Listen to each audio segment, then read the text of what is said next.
میں تو امتی ہوں اے شاہ امم، کر دے میرے آقا اب نظر کرم۔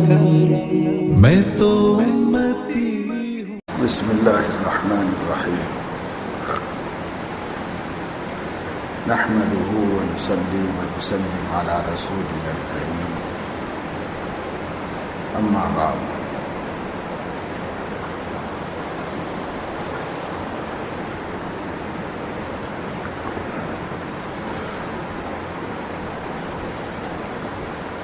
قال اللہ تبارک وتعالی فاتقوا اللہ ما استطعتم واسمعوا واطیعوا وانفقوا خیرا لانفسکم ومن یوق شح نفسه فاولئک هم المفلحون۔ صدق اللہ العظیم۔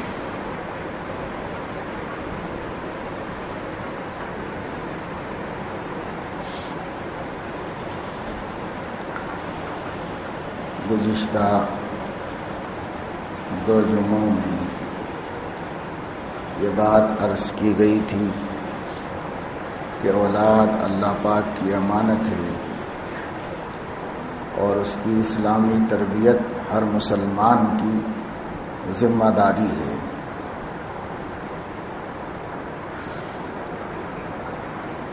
پڑھانا لکھانا، قابل بنانا، ضروریات زندگی کے اعتبار سے ان کے اوپر محنت کرنا،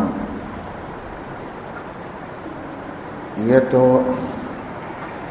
ایک انسانی ضرورت کا تقاضا ہے کہ بحیثیت انسان ہر انسان اپنی اولاد کے سلسلے میں سوچتا ہے، غور کرتا ہے اور ان کو زندگی اچھی گزارنے اور اچھے مستقبل کو اختیار کرنے کے سلسلے میں مائل کرتا ہے، محنت کرتا ہے، کوشش کرتا ہے۔ لیکن مسلمان ہونے کی حیثیت سے جو آدمی کی ذمہ داری ہوتی ہے وہ اسلام کی تربیت ہے، ایمان کا بنانا ہے۔ ایمان کوئی ایسی چیز نہیں ہے کہ خود بخود انسان کے اندر راسخ ہو جائے، بلکہ ایمان معرفت کی وسعت کے اعتبار سے پختگی اختیار کرتا ہے۔ جتنا اللہ تعالیٰ کی معرفت ہوگی، اللہ رب العزت کے بارے میں اس کا ایمان پختہ ہوگا۔ جتنا اللہ کی توحید کے بارے میں جانے گا، اتنا اللہ کی توحید پر اس کا ایمان پختہ ہوگا۔ جتنا اللہ تعالیٰ کی ذات و صفات کے سلسلے میں معلومات ہوں گی، انہی معلومات کے اعتبار سے اس کے ایمان میں پختگی ہوگی اور اس کے ایمان میں مضبوطی ہوگی۔ نبی کو جس قدر پہچانتا ہوگا اتنا نبی پر ایمان پختہ ہوگا۔ وحی کو اور قرآن کو، اس کی حقیقت کو جتنا جانے گا تو جاننے کے بقدر ایمان میں پختگی آئے گی۔ تو ایک تو ایمان وہ ہوتا ہے جو سرسری طور پر اپنے مذہب کے بارے میں ہوتا ہے، وہ پیدائشی طور پر بھی حاصل ہو جاتا ہے۔ بچہ جب باشعور ہوتا ہے، اپنے گھر میں اللہ کا نام سنتا ہے تو جانتا ہے کہ کوئی ہمارا اللہ ہے، اپنے گھر میں نبی کا نام سنتا ہے تو جانتا ہے کہ کوئی ہمارا نبی ہے، قرآن کا نام سنتا ہے تو قرآن کو جانتا ہے کہ یہ ایک کتاب ہے۔ بہت سے بہت آگے بڑھ کر اتنا اور جان لیتا ہے کہ یہ اللہ کی کتاب ہے۔ تو اللہ کی کتاب ہے تو احترام کرنا چاہیے، اللہ بڑا ہے، اس کا احترام کرنا چاہیے۔ ماں باپ کو بچہ دیکھتا ہے اگر کہ وہ نماز پڑھتے ہیں تو بچہ پوچھ لیتا ہے، اور کبھی اس کے علم میں یہ بات آ جاتی ہے کہ یہ اللہ کی عبادت کا طریقہ ہے، اس لیے اس کو یہ پتہ ہوتا ہے کہ نماز اللہ کی عبادت کا طریقہ ہے۔ تو یہ جو ایمان اور اسلام کے بارے میں بنیادی طور پر بچوں کے ذہن میں بات ہوتی ہے تو جتنا علم ہوا ہے اتنی ہی بات ان کو معلوم ہے. علم کے مطابق ان کا ایمان ہے. جتنا علم ہے اتنا ایمان ہے. ایسے ہی بڑے ہو گئے. بڑے ہونے کے بعد بھی اس سے زیادہ علم نہیں ہو سکا تو بڑے ہو کر بھی اتنا ہی اس کو ایمان ہوتا ہے جتنا گھر کے چھوٹے بچوں کو ایمان ہوتا ہے. 20 سال 25 سال کا نوجوان ہے، انجینئر بن گیا، ڈاکٹر بن گیا، سائنٹسٹ بن گیا، کسی لائن میں بھی گیا تھا، اس کا علم حاصل کرتا رہا، اس کا پڑھتا رہا. بزنس مین ہے تو بزنس مین ہو گیا، بہت کاروبار کا ماہر ہو گیا. یہ سب کچھ اس کو آ گیا، حالانکہ شروع میں نہیں تھا اس کے پاس. دھیرے دھیرے یہ علم بڑھا. 15 سال تک پڑھتا رہا تو ڈاکٹر بنا، انجینئر بنا. پہلے سال میں دوسرے سال میں تو نہیں بنا، مسلسل 15 سال تک پڑھتا رہا اور کامیاب ہوتا رہا، تب جا کر کے وہ ایک علم کے مقام پر پہنچا. پھر اس کے بعد عملی زندگی میں اترتا ہے تو اس کے تجربات اس کے علم کو مضبوط کرتے چلے جاتے ہیں. لیکن اتنا سب کچھ حاصل ہونے کے باوجود دنیا کی نسبت سے، مال کی نسبت سے، کاروبار کی نسبت سے، ذرائع آمدنی کی نسبت سے، اتنا سب کچھ آنے کے باوجود ایمان اتنا ہی ہے جتنا بچپنے میں تھا. ایمان اتنا ہی ہے. اسلام کی معلومات جیسے گھر میں جو دیکھا سنا تھا، جو کان میں پڑی ہوئی ہیں باتیں کہ ہم مسلمان ہیں، ہم اللہ کو ایک مانتے ہیں، حضرت محمد صلی اللہ علیہ وسلم اللہ کے رسول ہیں، قرآن اللہ کی کتاب ہے، ایسی جو 4 باتیں اس کو معلوم ہے. نماز اللہ کی عبادت کا طریقہ ہے، سال میں 2 مرتبہ عید منائی جاتی ہے، جمعہ پڑھنا بہت ضروری ہے. بس سرسری باتیں کانوں میں جو پڑھی وہی اس کا دین ہوتا ہے. یہ دین جب وہ 5 سال کا تھا تو بھی جانتا تھا، جب 10 سال کا ہوا اتنا ہی دین جانتا ہے، 15 سال کا ہوا تو بھی اتنا ہی دین جانتا ہے. اور اگر کچھ دینی ذوق ہوا، مسجدوں میں بیٹھا، خطبوں میں بیٹھا، جمعے کے کچھ دین کی باتیں اور کان میں پڑ گئی تو اور کان میں پڑ گئی، بیانات سن کر کے. بس یقین ایسے نہیں بنتا، ایمان ایسے نہیں بنتا. ایمان بنایا جاتا ہے، ایمان پر محنت کی جاتی ہے اور ایمان کو بنایا جاتا ہے. جیسے اس کو ہر سال اپنی لائن کے علم میں اضافہ ہوتا گیا، یقین میں اضافہ ہوتا گیا، تجربات میں اضافہ ہوتا گیا. جو باتیں اس نے بچپن میں سورج کے بارے میں سنی تھی، جو باتیں اس نے اپنے بچپن میں بالکل ابتدائی کتابوں میں جتنی سائنس جانی تھی، ظاہر ہے کہ SSC تک پہنچنے تک وہ اس سے کہیں زیادہ سائنس کا جاننے والا اور اس پر یقین کرنے والا ہوتا ہے. اگر بچپن میں یقین نہیں بھی کرتا تھا ہوگا تو اب اس کو یقین کرنا پڑے گا. طبعیات پر، فزکس کی کتنی ایسی حقیقتیں ہیں جو بچپن میں مانی نہیں جا سکتی، لیکن پڑھنے کے بعد مانتے ہیں. اور آگے بڑھ کر جب کالج میں جاتا ہے اور وہاں وہ پریکٹیکلی بہت سی چیزیں سیکھتا ہے، لیب میں اس کے باقاعدہ عملی اسباق ہوتے ہیں، اس میں تو یقین کا درجہ اس کو حاصل ہوتا ہے. تو یہ یقین اس کو جو کالج میں حاصل ہوا وہ پرائمری اسکول میں حاصل نہیں تھا. تو معلوم یہ ہوا کہ کسی بھی چیز کے بارے میں انسان کا علم بڑھتا ہے تو اس کا یقین اور اس کا تجربہ مضبوط ہوتا جاتا ہے. اسی طریقے سے ایمان اور ایمانیات کے بارے میں بھی معلومات کے اضافے کے ساتھ یقین میں پختگی آئے گی. جتنا آدمی کو علم ہوگا اتنا اس کا یقین بنے گا اللہ کے ایک ہونے پر. تو ایک ہے اللہ کو ایک ماننا اور ایک ہے اللہ تعالیٰ کے ایک ہونے پر یقین کا پیدا ہو جانا کہ اللہ ایک ہے، اس میں کوئی شک شبہ نہیں، اس میں اس کا یقین پیدا ہوگا. پہلے زمانے میں محنت کر کے ایمان سکھایا جاتا تھا. بچپنے میں مختلف ذریعوں سے ایمان و یقین بنائے جاتے تھے، اور اللہ رسول کی باتیں مائیں بتلا کر اپنے گھر میں رہنے کے زمانے ہی میں بچوں کو اللہ کی رسول کی عظمت دل میں بٹھائی جاتی کہ بھئی اللہ کی بات ہے، اس کے خلاف نہیں کرنا چاہیے، یہ رسول کی بات ہے، اس کے خلاف نہیں کرنا چاہیے۔ تو جب رسول کو جانتا نہیں تھا تب بھی مخالفت نہیں کرتا تھا، تو آگے چل کر جب اس کو علم ہوگا کہ رسول ان کو کہتے ہیں، ہمارے رسول کی ایسی پیاری زندگی تھی، اس قدر شریف انسان تھے، اس قدر بڑے انسان تھے، ایسے وسیع اخلاق والے تھے، اور ایسا کمال ان کو اللہ نے عطا فرمایا تھا، تو ان سے اس کو محبت ہو جائے گی۔ تو جب بالکل جانتا نہیں تھا تب بھی ان کی مانتا تھا، تو جب ان سے محبت کرنے لگا تو پھر اپنے محبوب کی نافرمانی اس سے کیسے ہو سکتی ہے؟ تو اب وہی نماز نبی کی عظمت کی وجہ سے پڑھے گا، وہی سچ نبی کی عظمت کی وجہ سے بولے گا۔ اور جو بچپن میں تھا وہ بس گھر کا سکھایا ہوا تھا کہ بڑوں نے کہا کہ جھوٹ نہیں بولنا چاہیے تو نہیں بولتا تھا، بڑوں نے بتایا کہ ہمارے نبی نے منع کیا تھا تو اچھا نبی نے منع کیا تھا، نبی تو نہیں جانتا کس کو کہتے ہیں۔ اگر وہ پوچھے بھی کہ اماں نبی کس کو کہتے ہیں تو اس عمر میں اس کی اماں اس کو نبی بتا بھی نہیں سکتی کہ کس کو کہتے ہیں، جب سمجھا بھی نہیں سکتی۔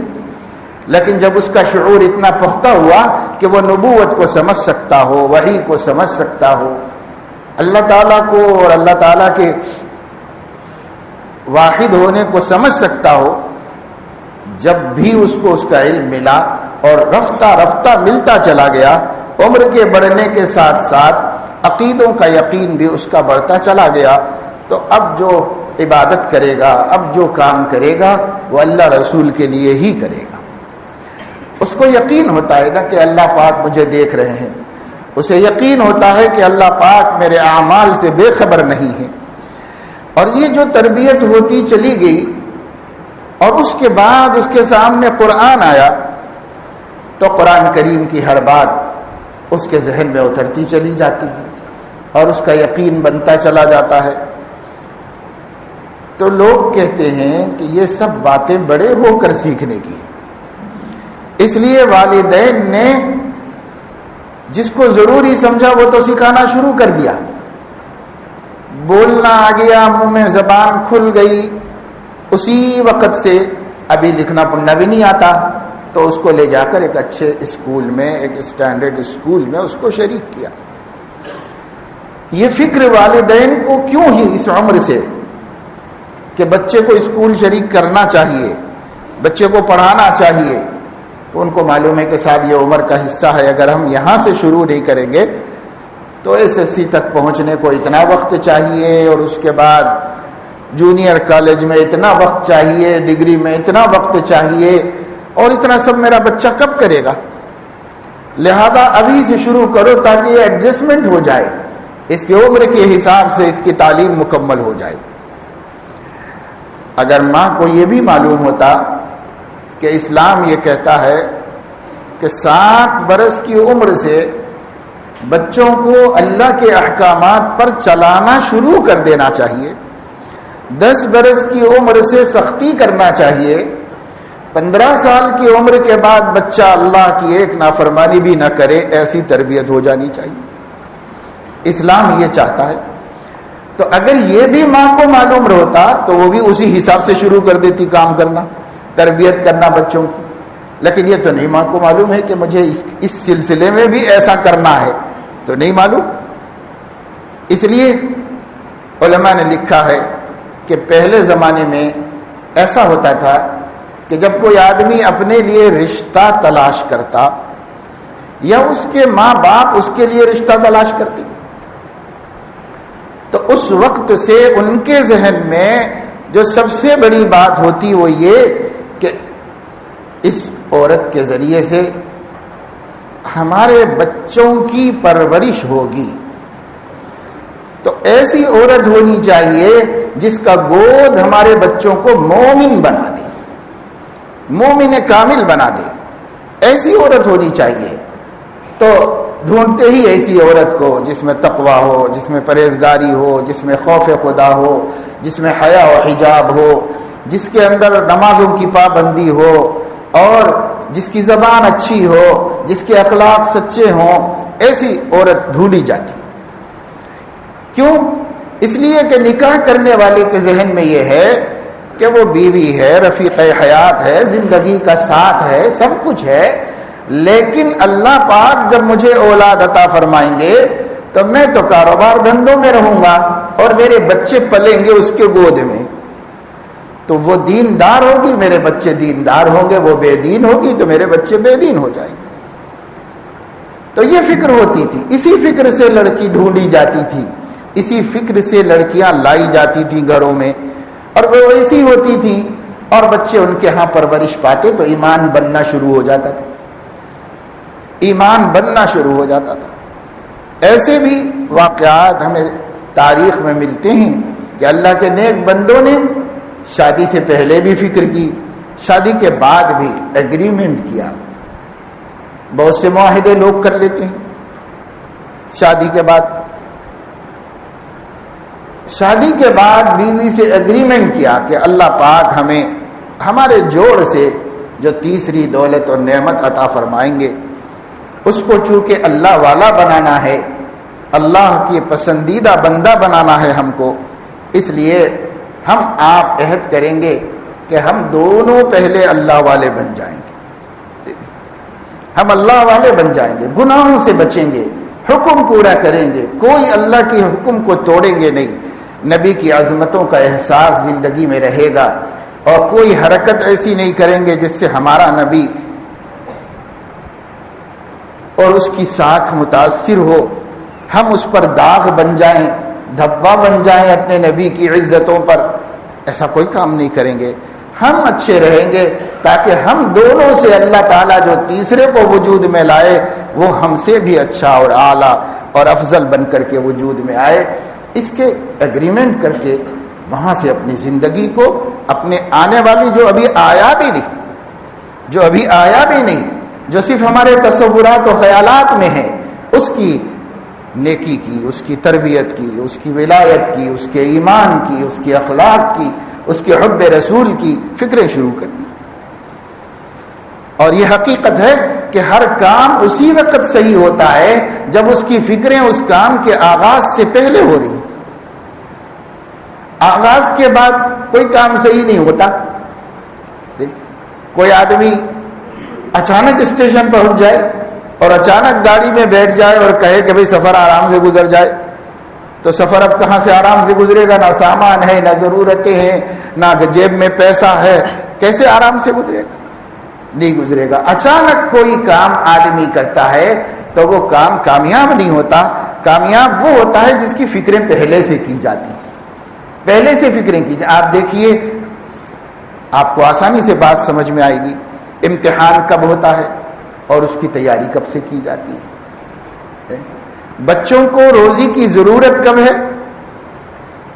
جوان ہونے کے بعد، شادی بیاہ کے بعد پیسے کی ضرورت ہے، نوکری کی ضرورت ہے، تجارت کی ضرورت ہے، لیکن اس کی فکریں کب سے ہو رہی ہیں؟ جب بچہ 3 سال، 3.5 4 سال کا وہ تب سے فکریں ہو رہی۔ یہ ساری فکر اسکول ایجوکیشن کی ہو رہی ہے، کاہے کے لیے؟ کہ آج اس سے اس کو کچھ ملنا ہے؟ نہیں، اس کو 20 برس کے بعد، 25 برس کے بعد ہم شادی کر کے دیں گے، ان کی زندگی گزرنا ہے، ان کی آمدنی ہونی چاہیے، ان کے ذرائع ہونے چاہیے، تو یہ کیسے کمائیں گے، کیسے کھائیں گے، کیسے جئیں گے، اور وہ جینا بھی باعزت ہو۔ تو ضرورت 25 سال کے بعد ہے اور کوشش ابھی سے کی جا رہی ہے 25 سال پہلے سے، اور کہا جا رہا ہے کہ صاحب بات کی بات کو نہیں دیکھا جاتا، ابھی سے کرنا پڑے گا، تب جا کے ہمارا بچے کو مقصد حاصل ہوگا، تب جا کے وہ اس مقصد میں کامیاب ہوگا۔ تبھی سے سوچتے، جیسے کہا جاتا ہے کہ ہارون رشید کہیں جا رہے تھے تو راستے میں انہوں نے دیکھا کہ ایک بہت بڑی میاں تھے، بڑی عمر کے آدمی تھے، وہ کھجور کا باغ لگا رہے تھے۔ باغ لگاتے، پودے لا کر کے طریقے سے زمین میں لگا دیتے ہیں، تو باغات پہلے بھی لگائے جاتے تھے، آج بھی لگائے جاتے ہیں۔ وہ بڑے میاں کھجور کا باغ لگا رہے تھے اپنے ہاتھ سے، بڑی مشکلوں سے ایک ایک درخت لگا رہے تھے۔ اور آج کل تو ہائی بریڈز وغیرہ ایسی نکالی گئی ہیں کہ کھجور 3 سال میں، 5 سال میں درخت دیتا ہے، لیکن پہلے زمانے میں کھجور کے درخت پر پھل 40 سال کے بعد آتا تھا۔ تو بادشاہ نے دیکھا کہ ایک بڑے میاں ہیں اس عمر میں، آج کل پرسوں پتہ نہیں کسی وقت مر جانے والے ہیں، اور کھجور کے درخت لگا رہے ہیں، باغ لگا رہے ہیں. تو اس کو بڑا تعجب ہوا. اس نے کہا چلتے چلتے کہ ارے بڑے میاں، یہ کھجور کا باغ کس کے لیے لگا رہے، اس کا کیا فائدہ ہے؟ یہ تو ابھی 2 سال کا بھی ہوگا نہیں، پتہ نہیں سال بھر کا بھی ہوگا نہیں کہ تم رہو گے، تم تو گزر جاؤ گے. یہ اتنی ساری محنت کر کے یہ باغ کہے کے لیے لگا رہے ہو؟ تو اس نے اس کو حماقت سمجھا تھا. لیکن بڑے میاں تو بڑے میاں تھے، تجربہ کار تھے. انہوں نے کہا کہ بادشاہ سلامت، اگر ہمارے پچھلے لوگ بھی ایسا سوچتے تو ہم کھجور نہ کھاتے. ہمارے پچھلے لوگ بھی ایسا سوچتے کہ ہم کو ہی نہیں ملے گا تو کیا فائدہ لگانے سے، تو ہم نہ کھاتے کھجور. انہوں نے یہ سوچ کر لگایا کہ چاہے ہمیں موقع نہ ملے، ہماری اولاد تو کھائے گی تو ہم کھائے. اب ہم لگا رہے ہیں، اگلی نسلوں کو کام آئے گا، ان کو فائدہ دے گا. تو جو آدمی کوئی کام کرتا ہے اگر اس کو کامیاب دیکھنا چاہتا ہے تو اس کو فکریں پہلے سے کرنی پڑتی، پہلے سے فکریں کرنی پڑتی ہے. شادی گھر میں ہوتی ہے تو شادی تو ہوتی ہے صاحب فلاں تاریخ کو، لیکن اس کی فکریں کب سے کی جاتی ہیں؟ 6-8 مہینے پہلے سے شروع ہو جاتی ہیں فکریں. اس وقت سے فکریں کیوں کی جا رہی ہیں؟ تاکہ بھائی وہ جو شادی کا عمل 8 مہینے کے بعد ہونے والا ہے وہ اچھی طرح مکمل ہو جائے، کامیاب ہو جائے. اس کے لیے پہلے سے فکریں کی جاتی ہیں. اسی طریقے سے میرے دوستو، اولاد کو مومن بنانے کی فکریں شادی سے پہلے سے کی جاتی ہیں. ابھی اولاد ہوئی نہیں تب سے فکریں کی جاتی ہیں. اور یہ آپ کو میں بتا دوں کہ سنت ہے نبی کریم صلی اللہ علیہ وسلم، سنت ہے نبی کریم صلی اللہ علیہ وسلم. اللہ کے نبی صلی اللہ علیہ وسلم نے کسی عورت کو بھی اپنی بیوی بنایا ہے تو اس کے اخلاق کی بنیاد پر اسلام کے نفع کی کوئی وجہ کو دیکھ کر بنایا ہے. کئی دفعے آپ نے خود زبان سے بھی بتایا. پہلا نکاح آپ نے ایک بڑی عمر کی بیوہ عورت سے کیا. وہ 2 عورتوں سے بیوہ تھی، 2 شوہروں سے بیوہ ہوئی تھی. حضرت خدیجہ کے 2 مرتبے نکاح ہو چکے تھے اور 2 مرتبے بیوہ ہو گئی اتفاق سے. اس کے بعد بہت لوگوں نے ان کو پیغام دیا لیکن دل ٹوٹا ہوا تھا. وہ ارادہ نہیں کرتی تھی شادی کرنے کا. اب میرا کوئی ارادہ نہیں، بس یہ بچے ہیں انہیں کو دیکھ لوں گی، انہیں کے ساتھ زندگی گزار لوں گی. لیکن جب اللہ کے نبی صلی اللہ علیہ وسلم کے اخلاق حمیدہ، صفات عالیہ کا مکے میں چرچا ہوا اور ہر طرف، ہر گھر میں، ہر زبان پر آپ کی شرافت کا، آپ کے اخلاق کا، آپ کی انسانیت کا چرچا تھا. اس وقت تک آپ نے دین کی دعوت تو دی نہیں تھی، تو جو خوبیاں انسانی ہوتی ہیں وہ خوبیوں کا چرچا تھا. ہر طرف ہر کوئی کہتا تھا عجیب آدمی ہے، اللہ نے کیسا بنایا، کتنا پیارا بنایا، ایک ایک ادا پیاری ہے، ایک ایک خلق پیاری ہے، ایک ایک بول پیارا ہے، کیسا آدمی ہے. سب فخر کرتے تھے، سب خوش ہوتے تھے. تو گھر گھر چرچا تھا. خدیجہ کو بھی علم تھا. پھر حضرت خدیجہ نے جب آپ جوان ہوئے وہ بزنس کرنے لگے. مکہ والوں کا جو ذریعہ معاش تھا وہ تجارت ہی تھا، تو آپ بھی بزنس میں لگے. ان کو پتا چلا کہ بڑا اچھا کاروبار کرتے ہیں، بہت اچھا سلیقہ ہے، دیانت ہے، امانت ہے اور بزنس میں ہوشیاری ہے. تو یہی ہونی چاہیے آدمی کو کاروبار میں. ایک تو ذہانت ہونی چاہیے، کاروبار کا تجربہ اور اس کی ہوشیاری ہونی چاہیے. دوسرے دیانت، امانت ہونی چاہیے. حضرت خدیجہ چونکہ گھر میں رہتی تھیں، عورت ذات تھی، کاروبار تو کرتی تھی مگر مردوں سے کرواتی تھی کاروبار، خود نہیں جاتی تھی کہیں کاروبار کے لیے. مردوں سے مزاربت پر کاروبار کراتی تھی. مزاربت کے معنی ہے اپنا مال دوسرے کو دے کر اس سے کاروبار کرانا، مال ہمارا اور محنت اس کی، اور نفع میں آپس میں اتفاق ہو جائے کہ نفع میں ہماری شرکت اتنی، تمہاری اتنی. اور یہ مسئلہ ذہن میں رکھیں کہ رقم طے ہو جائے تو کاروبار حرام اور ناجائز. اور فیصد طے ہو جائے تو حلال. کسی کا پیسہ ہو، کسی کی محنت ہو، اگر یہ طے ہو جائے کہ جو بھی منفعت ہوگی اس منفعت میں آپ کا حصہ اتنا پرسنٹ، ہمارا اتنا پرسنٹ، چاہے کتنا بھی کم زیادہ بھی ہو سکتا ہے، 1.99 بھی ہو سکتا ہے، 10.90 بھی ہو سکتا ہے، 50-50 بھی ہو سکتا ہے، جیسا بھی ہو جائے، مگر پرسنٹیج مقرر ہو اور ہر دفعہ حساب ہو، اور حساب کے بعد اس پرسنٹیج کے مطابق لیں تو یہ آمدنی حلال، یہ کاروبار حلال. اور اگر یہ طے ہو جائے کہ ہم آپ کو اتنی رقم دیتے ہیں، آپ اپنے کاروبار میں لگائیے یا نیا کوئی کاروبار کیجئے، اور ماہانہ آپ ہم کو اتنے 1000 روپے دے دیجئے، یا وہ کہہ دے کہ میں آپ کو ماہانہ 10,000 دے دیا کروں گا، تو یہ کاروبار باطل ہے، یہ معاہدہ فاسد ہے، اور اس کے بعد اگر ایسا لینا دینا ہوا ہے تو وہ لینا دینا سب حرام ہے، وہ ناجائز ہے شریعت کے اعتبار سے. تو اس لیے پرسنٹیج پہ درست اور رقم متعین کر کے حرام، بالکل ناجائز، کوئی گنجائش نہیں اس کی. تو خیر یہ تو مسئلہ بیچ میں بتا دیا، بہت سے لوگوں کو علم نہیں ہوتا، بہت سے دیندار لوگ بھی ایسے کر رہے ہیں. اللہ نے پیسہ دیا ہے، کسی کو ضرورت ہے تو اس لیے نہیں کہ کمائیں، بلکہ اس لیے کہ بیچارہ اس کا کاروبار جم جائے گا، پریشان ہے، نیک آدمی ہے. تو کئی ایسے مسائل ہمارے پاس آئے کہ صرف کسی کی ہمدردی کے لیے انہوں نے اس کو دیا، اچھا بھائی 1 لاکھ روپے ہم آپ کو دے دیتے ہیں، دھندا گر رہا ہے اس کو بڑھا لو، اچھا کرنا، اور ہم کو ماہانہ اتنا دے دینا. یا اس نے خود ہی پیشکش کی تو انہوں نے قبول کر لی. ہیں دیندار آدمی، اور جذبہ بھی صرف کسی کو بنانا ہے، اپنے کو ضرورت بھی نہیں ہے کمانے کی، مگر یہ حرام ہی کما رہے ہیں، جو جمع ہو رہا سب حرام ہی جمع ہو رہا، کیونکہ مسئلہ نہیں معلوم. مسئلہ نہیں معلوم، ہمدردی تو تھی مگر مسئلہ نہیں معلوم. خیر، خدیجۃ الکبریٰ نے جب معلوم ہوا کہ یہ آدمی بہت اچھا بزنس کرتا ہے تو انہوں نے بلا کر آپ سے بات کی. اس زمانے میں بھی شریف عورتیں باحجاب ہوتی تھی، مکے کی بہت خراب ماحول ہونے کے باوجود جو شرفا تھے، خاندان قریش کے لوگ تھے، ان کے کردار بہت اونچے تھے. اس لیے قریش کے خاندان کی عورتیں بے حجاب نہیں ہوتی تھی. انہوں نے آپ صلی اللہ علیہ وسلم سے پوچھوایا کہ کیا میرا مال لے جا کر کاروبار کریں گے؟ دوسرے لوگ جو پرسنٹیج دے رہے ہیں اس سے زیادہ میں دوں گی.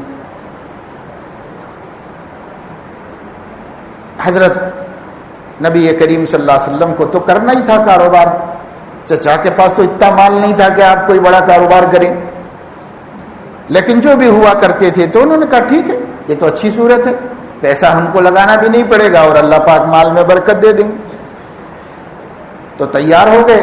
انہوں نے بھیجا، بہت سا مال دیا، اپنے ایک نوکر کو بھی ساتھ دیا، اور اللہ کے نبی صلی اللہ علیہ وسلم نے اس سے تجارت فرمائی. ملک شام جا کر کے وہاں کاروبار کیا، وہاں کی منڈیوں میں فروخت کیا. پھر وہاں سے جو مال کی مکے میں ضرورت ہوتی ہے وہ مال اس کے بدلے میں لایا. کاروبار کا پہلے طریقہ ایسے ہی ہوتا تھا. اس علاقے کی چیزیں جو دوسری جگہ پسند کی جاتی ہیں نہیں ہوتی، وہاں لے جانا، اس کی اچھی قیمت آ جائے گی، اور جو چیزیں ہمارے علاقے میں ضرورت کی ہوتی ہے وہاں سے لانا، اس کی یہاں اچھی قیمت بنتی. اس طرح کا باتیں. تو آپ مال بھی لے کے آئے، پیسہ بھی لے کر آئے، سب لے کر پہنچے. تو ایک تو آپ کے بزنس سے وہ بہت متاثر ہوئی کہ بڑا اچھا اور ڈھنگ کا کاروبار کیا. دوسرے آپ کی دیانت سے متاثر ہوئی کہ پائی پائی کا حساب رکھا اور کوئی چیز ایسی نہیں کی جو کسی کو ضرر پہنچانے والی ہو، کسی کو نقصان پہنچانے والی ہو. ایسا ان کے مال کے ساتھ آپ نے کچھ خیانت نہیں کی، بلکہ جیسے آدمی اپنے مال کی حفاظت کرتا ہے دوسرے کے مال کی بھی حفاظت کرتا ہے. یہی اسلامی اخلاق ہے. آپ اگر اپنے کام سے کہیں بھی جائیں تو بازاروں میں، یہاں وہاں، سواریوں میں، راستوں میں کتنا پیسہ خرچ کرتے ہیں.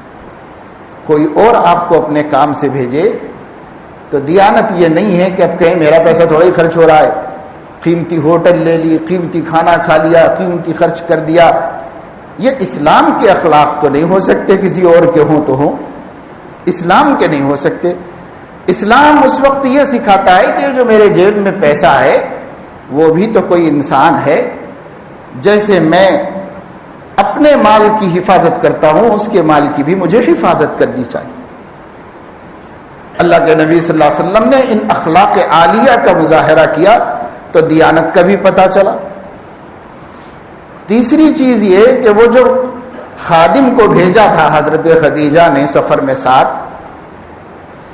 میسرہ ان کا نام تھا، وہ جب واپس آئے تو گھنٹوں بیٹھ کر حضرت خدیجہ کے سامنے حضرت محمد صلی اللہ علیہ وسلم کی صفات، خصوصیات، کمالات، اللہ کی نصرتیں، غیبی مددیں سنایا کرتے تھے. کئی ہفتوں تک سنائی انہوں نے، روز ان کا جی بھرتا ہی نہیں تھا، سناتے بیٹھتی تھی. دیکھو ایسا ہوا، ایک دن ایسا ہوا، ایک دن ایسا ہوا. دھوپ سخت تیز تھی پر سفر کرتے جا رہے تھے تو ہم نے دیکھا کہ پورا سورج ڈھلنے تک ہر آدمی دھوپ سے پریشان تھا، لیکن محمد صلی اللہ علیہ وسلم پر بادل کا ٹکڑا مسلسل سایہ کرتا ہوا جا رہا، کہیں ان کو دھوپ نہیں، ہر جگہ چھاؤں میں سفر کرتے رہے. کبھی انہوں نے سنایا کہ ایسا ہوا کہ دوپہر کا وقت ہے اور عرب کے صحراؤں میں درخت تو نہیں ہوتے لیکن کہیں کہیں ببول کے درخت ہوتے، کہ درختوں کے پاس سے گزرے تو جب آپ ان کے قریب ہوئے تو درخت جھک گئے ان کے احترام. سب میسرہ نے سفر میں دیکھا تھا. کہیں عیسائی علماء نے آپ کو غور سے دیکھا، کچھ سوالات کیے، کچھ جوابات لیے، وہ سنائے کہ بڑے بڑے علم والے لوگ ان سے ملتے اور کچھ یوں پوچھتے اور یوں پوچھتے اور یوں باتیں ہوتی، اور وہ لوگ آپس میں یہ کہتے کہ ہوا یہ وہی ہے جس کا انتظار ہے، یہ وہی ہے جس کو ہم لوگ صدیوں سے تلاش کر رہے ہیں. آپس میں چپکے سے کہہ لیتے. یہ سب سنتے رہتے تھے ساتھ میں رہنے کی وجہ سے. اللہ کے نبی تو کوئی پرواہ نہیں کرتے، آپ کو ان چیزوں کی کوئی پرواہ نہیں تھی، لیکن میسرہ کو تعجب ہوتا تھا. وہ ایک ایک آ کے اتنا سنایا کہ وہ خدیجہ جنہوں نے طے کر لیا تھا کہ اب 2 شوہروں کے بعد کسی تیسرے شوہر سے شادی نہیں کرنا، کسی سے نکاح مجھے کرنا ہی نہیں ہے، ان کے دل میں امنگ پیدا ہوئی کہ ایسے اخلاق والے کو، ایسے شریف انسان کو، ایسے آسمانی تائید اور نصرت رکھنے والے کو لگتا ہے کہ آگے چل کر اللہ پاک کوئی بڑا مقام دینے والے ہیں، اور یہ ہمارے گھر کا آدمی ہو تو یہ عزت میری عزت ہو جائے گی. بس یہ ترجیحات تھی، یہ وجوہات تھیں. آج ہم سوچیں، ہم بھی کسی کو پسند کرتے ہیں، آج کی لڑکیاں بھی پسند کر رہی ہیں لڑکوں کو خود سے، اور ماں باپ پر پہاڑ بن کے بیٹھ جا رہی ہیں. ایسے بچے پسند کر لے رہے ہیں بعض بچیوں کو، اور والدین پر بوجھ بن کے بیٹھ جا رہے ہیں. نا اتفاقیاں ہو رہی، جھگڑے ہو رہے ہیں. ذرا سوچئے کہ اس وقت دونوں نے اپنا فیصلہ کیا. حضرت خدیجہ نے کس بنیاد پہ کیا؟ یہ ہمارے نبی کے نکاح کی اولین مثال ہے. پیغام آیا صرف اس وجہ سے، ایسے اخلاق والا، ایسی سمجھداری والا، ایسا شریف آدمی، چونکہ حضرت خدیجہ کا تعلق عیسائی مذہب کے خاندان سے تھا تو وہ آسمانی باتوں کو کچھ جانتی تھیں، خود اخلاق والی اور دیندار تھی. اپنے معیار سے انہوں نے سوچا کہ یہ تو کچھ ہونے والے ہیں، لگتا ہے کہ اللہ پاک ان کو کوئی نہ کوئی بڑا مقام دیں گے. ایسا ہی کوئی شخص نہیں ہو جاتا جو اتنے اعلیٰ ظرف کا ہو جائے، اتنے اعلیٰ اخلاق کا ہو جائے. تو کیا اچھا ہو کہ وہ ہمارے گھر کی چیز ہو اور ہمیں عزت ملے اس کی. لہذا انہوں نے بس اس شرف کو حاصل کرنے کے لیے پیغام بھجوایا. نفیسہ نامی ایک پیغام لگانے والی عورت کے ذریعے سے. اس عورت نے جا کر ڈائریکٹ پہنچا دیا کہ آپ خدیجہ کو جانتے ہیں؟ کہا ان کے بارے میں، وہ بھی بہت مشہور تھی مکے میں، اخلاق میں، خیرات میں، لوگوں سے ہمدردی میں، طاہرہ کہلائی جاتی تھی، بڑی پاک باغ مانی جاتی تھی. تو کہا ان کو تو جانتے ہیں، ان کے مال پہ میں نے ابھی کاروبار کیا ہے. تو کہا کہ وہ چاہتی ہیں کہ آپ سے نکاح کریں. انہوں نے پیغام بھیجا تو فرمایا کہ میں چچا جان سے مشورہ کر لوں. ابا تو تھے نہیں، امی بھی نہیں تھی. چچا کے ہاں رہتے تھے تو کہا میں چچا سے پوچھ لیتا ہوں.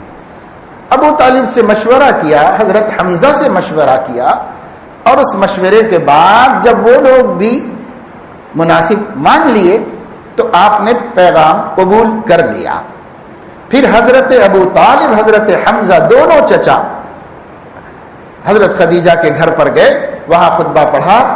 خدیجہ کے چچا زاد بھائی ورقہ بن نوفل عیسائی عالم تھے, وہ بھی آئے اور انہوں نے حضرت خدیجہ کے اخلاق اور تمول مالداری کا تذکرہ کیا.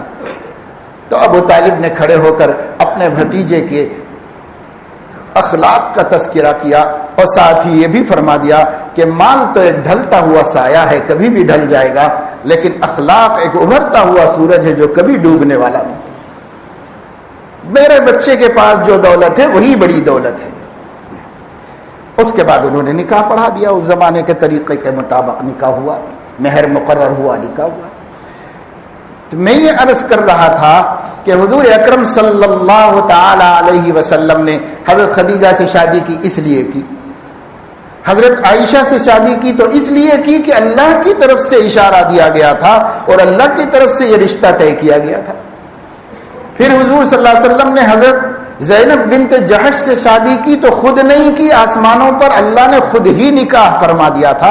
صرف اطلاع دی گئی تھی کہ ہم نے نکاح کر دیا آپ کا, اور نکاح یہاں نہیں ہوا حضور صلی اللہ علیہ وسلم کا. اللہ تعالیٰ حضور نے ان کو جا کر رجوع کر لیا, اپنے گھر لے آئے اللہ کے حکم سے, قرآن میں موجود ہے. حضرت صفیہ رضی اللہ تعالیٰ عنہا سے حضور اکرم صلی اللہ علیہ وسلم نے اس لیے نکاح فرمایا تھا کہ وہ حی ابن اخطب یہودیوں کے بہت بڑے لیڈر کی بیٹی تھی, اور اللہ کے نبی صلی اللہ علیہ وسلم نے مسلمانوں نے ان کو جہاد میں قیدی کیا تھا. تو آپ نے صحابہ کرام سے پوچھا کہ دیکھو وہ بہت بڑے آدمی کی بیٹی ہے, اور جو ہیں وہ آپ لوگوں میں تقسیم ہوگی مجاہدین میں, تو جو جس کے حق میں آ جائے وہ اس کے لیے حلال ہوتی. لیکن یہ صفیہ جو ہے وہ ایک قوم کے ایک مذہب کے ماننے والوں کے بڑے آدمی کی بیٹی ہے. اگر وہ میں کسی عام مسلمان کو دے دوں تو ان لوگوں کو اس سے اپنی شان کی خلاف ورزی محسوس ہوگی. لہذا اگر آپ لوگ پسند کرو تو صفیہ سے میں نکاح کروں, تاکہ ان کو یہ پیغام ملے, یہ میسج جائے کہ محمد صلی اللہ علیہ وسلم نے بڑے آدمی کے گھر کی بچی کا اکرام کیا, احترام کیا, تو ان کے قلوب اسلام کی طرف جھکیں اور مائل ہو جائیں. تو صحابہ نے کہا یا رسول اللہ آپ ہم سے پوچھنے کی کیا ضرورت ہے, ہم خود آپ کے غلام ہیں اور آپ جو دیتے ہیں وہ آپ کا صدقہ ہے, اب آپ ہم سے پوچھنے کی کیا ضرورت. پھر اللہ کے نبی صلی اللہ علیہ وسلم نے حضرت صفیہ کو اپنے حصے میں لیا. وہ باندی بن کر آئی تھی لیکن ان کو آزاد کیا, آزاد کر کے باقاعدہ نکاح فرمایا, اور سفر ہی میں رسول اللہ صلی اللہ علیہ وسلم نے ان کو اپنے خیمے میں بلایا, اور اس رات میں جو کچھ گفتگو ہوئی اس گفتگو نے یہودیوں کے تمام پلان اور منصوبے حضرت محمد صلی اللہ علیہ وسلم کے سامنے کھلی کتاب کی طرح رکھ دی, جس کی وجہ سے یہودیوں کے مضرات سے اور ان کی زیادتیوں سے اسلام کو بچانا نبی کو آسان ہو گیا. تو حضرت محمد صلی اللہ علیہ وسلم کی حکمتیں تو بہت زبردست تھیں. آپ نے ہمیشہ اس بات کو دیکھا کہ اسلام کا کیا فائدہ ہوگا, مسلمانوں کا کیا فائدہ ہوگا, اس کو آپ نے دیکھا, اور اسی حساب سے پھر حضرت صفیہ ایمان لائیں, اور ایسی زبردست ایمان لائیں کہ آخری دم تک ایمان پر مضبوطی سے جمی رہیں, اور حضرت محمد صلی اللہ علیہ وسلم کے حریم محترم میں داخل رہیں. اسی طرح اور پڑھ لیں آپ کتابوں میں سیرت کی, اللہ کے نبی نے کسی سے بھی نکاح کیا وہ اسلام کی ضرورت سے کیا, خواہشات پوری کرنے کے لیے نبی اللہ نے کسی سے نکاح نہیں کیا, کسی کا حسن دیکھ کر نبی اللہ نے نکاح نہیں کیا, کسی کی دولت دیکھ کر اللہ کے نبی نے نکاح نہیں کیا. اور وہ ایک دولت مند خاتون آئی تھی جو اس نے خود ہی اپنی طرف سے اتنا پیغام آپ کے پاس بھیجا تھا, اور وہاں بھی اللہ کے نبی نے ان کی دولت سے کوئی استفادہ نہیں کیا, ان کی دولت کو خیرات کیا, اور اپنی محنت سے حضرت خدیجہ اور ان کے بچوں کی پرورش کی. اپنے بچوں کی بھی پھر حضور صلی اللہ علیہ وسلم نے پرورش کی. حضرت خدیجہ کو حضرت عاص ابن وائل سے بھی بچے تھے, اور حضور صلی اللہ علیہ وسلم سے بھی ہوئے, تو ان کی بھی حضور صلی اللہ علیہ وسلم نے پرورش کی, ان کی بھی پرورش کی حضور صلی اللہ علیہ وسلم. تو خیر اللہ کے نبی صلی اللہ علیہ وسلم نے جو نکاح فرمائے وہ نکاح اس کے لیے فرمائے تھے، اور یوں آپ کے گھر میں جو اولاد ہوئی، ویسے تو اللہ تعالیٰ کو منظور نہیں تھا کوئی نرینہ اولاد ٹکی نہیں، انتقال کر گئی بچپن میں، لیکن جو بچیاں آپ کی بڑی ہوئی وہ تربیت والی ہوئی، اخلاق والی ہوئی، اللہ تعالیٰ نے ان کے ذریعے سے بہت دین کا کام لیا، اور نبی کی انہوں نے اتنی مدد کی اسلام میں۔ حضرت زینب بڑی بیٹی تھیں، بڑی قربانیاں دیں اسلام کے لیے، نبی کے لیے، جب تک مکے میں تھے، پھر سسرال میں رہتی تھیں، ہجرت کر کے مدینہ منورہ آئیں، بڑی تکلیفیں اٹھائیں، اور انہی مظالم کی شدت سے جب وہ ناقابل برداشت ہو گئے تو شہید ہو گئی دشمنوں کے اضرار سے اور ان کے نقصان پہنچانے سے۔ پھر حضرت رقیہ، حضرت ام کلثوم رضی اللہ عنہما نے حضرت عثمان کی زوجیت میں اسلام کی کتنی مدد کی اور اسلام کو کتنا فائدہ پہنچایا۔ پھر فاطمۃ الزہرا رضی اللہ تعالی عنہا، جن کے ذریعے اللہ نے نبی اللہ کی نسل کا تحفظ فرمایا ہے۔ حضرت فاطمہ رضی اللہ تعالی عنہا نے کیسی کیسی قربانیاں دی، کتنا ایثار کیا، کتنی وفادار تھیں اپنے نبی کی، اپنے نانا ابا جان کی اور ان کے دین کی، کیسی وفادار تھی۔ یہ سب نبی کی تربیت کا نتیجہ تھا۔ اور تربیت کیسے کہ آپ نے اس عورت کو پسند ہی اس لیے کیا تھا کہ وہ طاہرہ ہے، صادقہ ہے، پاک باز ہے، میری اولاد اس کے گود میں ولی اللہ بنے گی، اللہ کے چاہنے والی بنے گی، اسی کے لیے پسند کیا تھا۔ اور یہی اللہ نے دکھایا کہ سب کو آنکھوں کی ٹھنڈک بنایا اور سب کے ذریعے سے نبی کا دل خوش ہوا، کسی اولاد سے نبی کو کبھی کوئی تکلیف نہیں پہنچی۔ یہ اللہ پاک نے ان کی تربیت کا سامان فرمایا، اور تربیت ایسی کی کہ رسول اللہ صلی اللہ علیہ وسلم کی پسند ناپسند حضرت فاطمہ کا سب سے بڑا مسئلہ ہوتا تھا۔ کیا چیز نبی کو پسند ہے، کیا چیز نبی کو پسند نہیں، حضرت فاطمہ کا سب سے بڑا فکر یہ ہوتا تھا، سب سے بڑی فکر یہ ہوتی تھی۔ تو یوں انہوں نے پھر حدیث پاک میں آتا ہے، ازواج مطہرات کہتی ہیں کہ رسول اللہ صلی اللہ علیہ وسلم جب ہم سے ملاقات کرنا چاہتے تو سب سے پہلے اللہ تعالی سے دعا کرتے تھے، سب سے پہلے دعا کرتے تھے بسم اللہ۔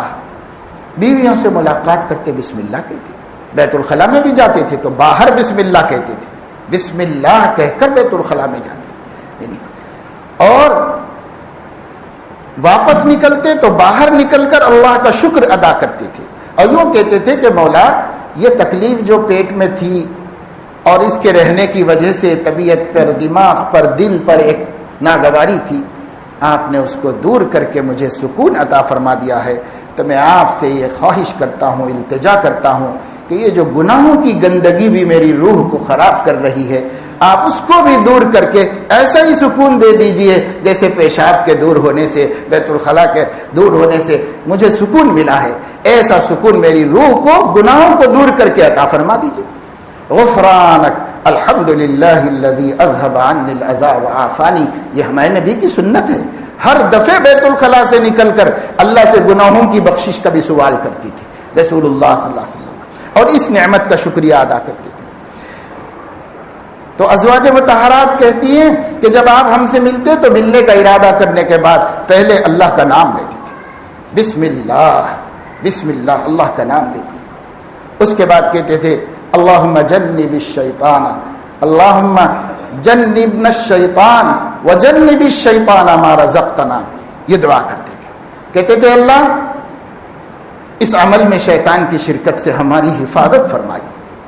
معلوم ہوا کہ شیطان میاں بیوی کے اختلاط میں شریک ہو جاتے، کوشش کرتا ہے، شریک ہونے کی کوشش کرتا ہے، تو نبی پہلے اللہ کا نام لے کر اس کو بھگاتے تھے، اور اس کے بعد اللہ سے دعا کرتے تھے اللہم جنبنا الشیطان، اے اللہ ہم میاں بیوی مل رہے ہیں، اس میں شیطان کی شرکت مت ہونے دیجیے، اس میں شیطان کی شرکت سے بچا لیجیے، اور وجنب الشیطان ما رزقتنا، اور آگے اگر آپ ہماری اس ملاقات میں اولاد کو مقدر فرماتے ہیں تو اس نعمت میں شیطان کی شرکت نہ ہونے پائے، شیطان کو ان سے محفوظ رکھیے، ان کو شیطان سے محفوظ رکھیے۔ کب دعا کر رہے ہیں؟ جبکہ نبی ابھی اپنی بیوی سے ملنے جا رہے ہیں، اولاد کہاں ہیں؟ اولاد تو پتہ بھی نہیں، لیکن اس ذریعے سے چونکہ اولاد ملنے کی امید ہے اور اسی لیے اس ذریعے کو اختیار کیا جا رہا ہے، تو نبی اللہ سے کرے جنب الشیطان ما رزقتنا، جو نعمت اولاد کی آپ مقدر کر دیں، جب سے آپ اس کا ارادہ فرمائیں تب سے ان کی زندگی بھر ان کو شیطان سے دور رکھیے اور شیطان کو ان پر قابو ہونے مت دیجیے۔ یہ دعا نبی پاک صلی اللہ علیہ وسلم کرتے تھے۔ میں نے عرض کیا تھا درمیان میں کہ یہ سنت ہے کہ اولاد کی فکر شادی سے پہلے سے کی جائے، تو اسی کے لیے میں نے یہ تفصیل بتائی کہ بیویاں حضور صلی اللہ علیہ وسلم ڈھونڈ کر لا رہے ہیں ایسی جن سے اسلام کو فائدہ پہنچے اور اولاد کی صحیح تربیت ہو جائے۔ اور جب ان سے مل رہے ہیں تو ابھی اولاد تو صرف تصور میں ہے، پیدا ہوگی کہ نہیں ہوگی یہ بھی نہیں معلوم، لیکن صرف تصور میں ہے، پر اللہ کے نبی شیطان سے ان کی حفاظت کرا رہے ہیں اور شیطان سے ان کو محفوظ رکھنے کی فکر فرما رہے ہیں۔ جنہوں نے بیوی سے ملتے وقت اپنی اولاد کو شیطان سے بچانے کی فکر کی تھی، بچے پیدا ہونے کے بعد ان اولاد کو شیطان کے حوالے کر دیں گے۔ ان اولاد کو نبی نے کس طرح تربیت کی ہوگی شیطان سے محفوظ رکھنے کی۔ لیکن ہمارے ہاں بچوں کو بارش سے محفوظ رکھنا ہے، سردی سے محفوظ رکھنا ہے، گرمی سے محفوظ رکھنا ہے، بیماریوں سے محفوظ رکھنا ہے، اور ہر چیز جس کو ہم ضرر سمجھتے ہیں اس ضرر سے محفوظ رکھنا ہے۔ پر شیطان سے محفوظ رکھنے کا بھی کسی ماں باپ کو خیال ہے کہ ہمارے بچوں کو ہم شیطان سے محفوظ رکھیں؟ حالانکہ اللہ کے نبی کو ہمارے نبی کو شیطان سے بچانے کی فکر تب سے ہے، تبھی سے کہ وہ وجود میں بھی نہیں آئی، جب سے ہے شیطان سے بچانے کی فکر، تو ہم نہیں بچا رہے۔ تو یہ ہے ہماری ذمہ داری جس کی جانب ہمیں توجہ دینی چاہیے۔ اگر ہم ایسا نہیں کریں گے تو اللہ بچائے آنے والے زمانوں میں بت پرست بھی ہمارے گھر میں ہو سکتی ہے، بت پرست بھی ہمارے گھر میں ہو سکتے ہیں۔ اس کو معمولی بات نہیں سمجھیے۔ آج بڑے بڑے مالدار لوگوں کے گھروں میں جن کے ماں باپ بھی دین نہیں جانتے اور ان کی اولاد بھی دین نہیں جانتی، آج صورتحال یہ ہے، کروڑوں کما رہے ہیں، اربوں خربوں کے مالک ہیں، امپورٹڈ کاروں میں پھر رہے ہیں، دولت مند ہیں، لیکن صورتحال یہ ہے کہ بچے گلوں میں صلیب لٹکائے ہوئے ہیں، بچے عیسائیت کے چاہنے والے ہو گئے ہیں، اور ان کے گھروں میں شرک ہو رہا ہے، کسی کے گھر میں کفر ہو رہا ہے، کہیں کچھ کر رہا ہے۔ اور یہ کیا کم ہے کہ مسلمان ہیں اور اپنے بچیوں کو لے جا کر کے، مسلم بچیاں جا کر کے مندروں میں نکاح کر رہی ہے، کچھ کم شرک ہے؟ یہ کوئی کم شرک ہے؟ شرک ہمارے گھر میں بھی ہو سکتا ہے اگر ہم بس بیکار کی چیزوں میں لگے رہیں گے اور گھر میں تربیت والا ماحول نہیں بنائیں گے۔ تو یاد رکھیے، میں نے شروع میں عرض کیا تھا، ایمان کوئی گری پڑی چیز نہیں ہے کہ چلتے چلتے آپ اٹھا لیں، بلکہ ایمان ایک وقی اور قیمتی دولت ہے جو حاصل کرنے سے حاصل ہوتی ہے اور چھوڑ دینے سے چلی جاتی ہے۔ اس لیے ایمان کے پیچھے محنت کرنا پڑتا ہے۔ ایمان و یقین بنانا کب سے؟ جب سے کہ ابھی بچہ پیدا نہیں ہوا تب سے ایمان و یقین کی فکر شروع کرنا، اور پیدا ہونے کے بعد مسلسل کرنا اور کرتے رہنا۔ جیسے اس کو انجینئر بننے کے لیے آپ نے پرائمری میں شریک کیا تھا 4 سال کی عمر میں، تو 24 سال کی عمر میں جا کر کے وہ ڈگری حاصل کرنے میں کامیاب ہوا، تو 20 سال آپ نے اس کے پیچھے محنت کی تو وہ انجینئر بنا، ڈاکٹر بنا۔ اور ایمان والا کچھ بھی نہیں کریں گے تو خود سے بن جائے گا، ایسے ایمان والا نہیں بن جائے گا۔ ایمان والا بنانے کے لیے بھی محنت کرنی پڑتی ہے۔ اسی لیے گزشتہ بھی یہی بات عرض کی گئی تھی کہ گھر میں اولاد کی تربیت اسلامی کا ماحول بنایا جائے۔ سب تربیتیں ہو رہی ہوں گی لیکن ایمان کی تربیت کا ماحول بنایا جائے، اسلام کی تربیت کا ماحول بنایا جائے، اور اسی طریقے سے ان کی نگرانی و فکر رکھی جائے، ان میں عبادتوں کا ذوق پیدا کیا جائے، ان کی عبادت کی تربیت کی جائے، اللہ تعالیٰ کی بندگی کا سلیقہ سکھایا جائے۔ یہ سب ماحول ہم بنائیں گے تو بنے گا۔ جو لوگ کوشش کر رہے ہیں ماشاءاللہ اس گئے گزرے زمانے میں بھی، جہاں ہم وہ بدترین قصے مسلمانوں کے گھروں میں سن پڑ رہے ہیں، وہیں پر ایک سے ایک ایمان کے، اخلاق کے، اسلام کے واقعات بھی ہو رہے ہیں ان لوگوں کے ہاں جنہوں نے فکر کر لی اور طے کر لیا ہے کہ ہمارے بچوں کو ہم ضائع ہونے نہیں دیں گے، یہ ہماری اولاد ہے، یہ قیامت کے دن ہماری رسوائیوں کا سبب نہیں بنے گی، ان سے ہم قیامت میں عزت حاصل کریں گے، ان کے ذریعے سے ہم اللہ تعالیٰ کا قرب حاصل کریں گے۔ یہ طے کر لیا ہے ان کے ہاں۔ آج بھی ماشاءاللہ ایمان والا ماحول، یقین والا ماحول، دین والا ماحول، اللہ سے لینے کا ماحول، اللہ سے ڈرنے کا ماحول، اللہ کو خوش کرنے کا ماحول ان کے گھروں میں بنا ہوا ہے۔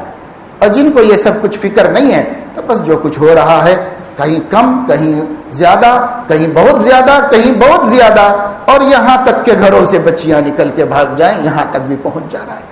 اللہ تعالیٰ اپنے فضل و کرم سے ہمیں توفیق نصیب فرمائے، احساس ضیاء نصیب فرمائے، اور حضرت نبی کریم صلی اللہ علیہ وسلم نے اولاد کو امانت بتا کر ان کی تربیت کا جو سلیقہ اور طریقہ سکھایا ہے اسی سنت کے مطابق اپنے بچوں کی ایمان و اخلاق کی تربیت کرنے کی توفیق عطا فرمائے۔